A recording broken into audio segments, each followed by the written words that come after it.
इस अवधि को भारत के इतिहास में सबसे काला अवधि कहा जाता है, क्योंकि इस काल में भारतीय समाज के एक बड़े वर्ग को बुनियादी मानवाधिकारों, समानता, भाईचारा और संप्रभुता से वंचित रखा गया। इन दलित लोगों को शिक्षा प्राप्त करने, अपना व्यवसाय बदलने, पूजा करने की अनुमति नहीं थी तथा इसी प्रकार के कई अन्य प्रतिबंध भी उन पर लगाए गए थे। इसलिए गुरु रविदास ने इस तरह की सामाजिक बुराइयों के खिलाफ एक अथक धर्मयुद्ध छेड़ा।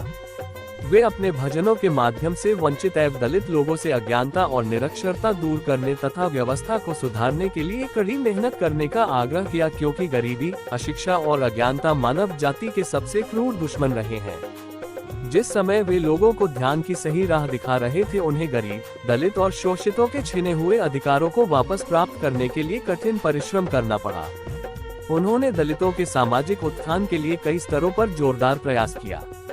इस लक्ष्य को प्राप्त करने में गुरु रविदास को अपने पूरे जीवन काल में अनेकों कठिनाइयों का सामना करना पड़ा।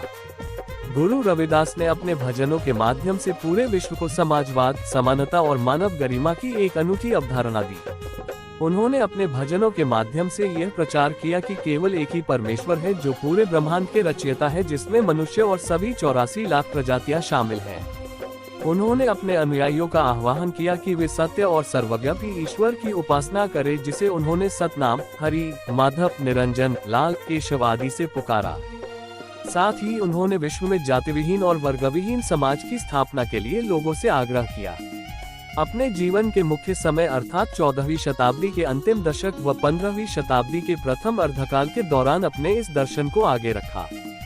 गुरु रविदास ने सर्वप्रथम पहली बार भारत में अपने भजनों के द्वारा समानता, भाईचारे और समाजवाद के इस नई अवधारणा का प्रचार किया। यह मानवीय दर्शन गुरु रविदास ने दुनिया के सामने लगभग गुरु नानक देव के जन्म के आधी सदी, महान कार्ल मार्क्स के जन्म के 4 सदी और फ्रांसीसी क्रांति के 400 साल पहले प्रस्तुत किया। गुरु रविदास ने प्रमुख गुरुओं और प्रमुख विचारकों के आगमन से पहले ही मानवता कल्याण की अनूठी अवधारणा दे दी।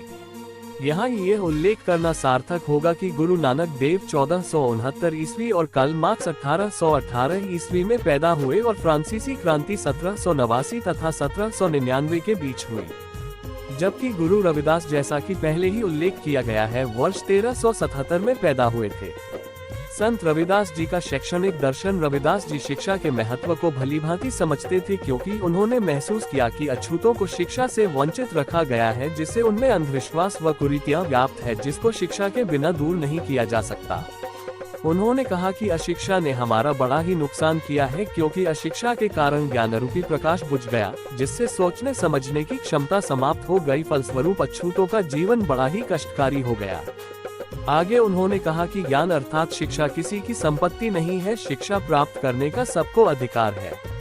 उन्होंने कहा कि वह शिक्षा ग्रहण करो जिसमें सत्यता हो, क्योंकि सत्य से ही अच्छे बुरे की पहचान होती है। आगे उन्होंने कहा कि शिक्षा जीवन भर ग्रहण करो, क्योंकि शिक्षा के बिना मानव मृत शरीर के समान है।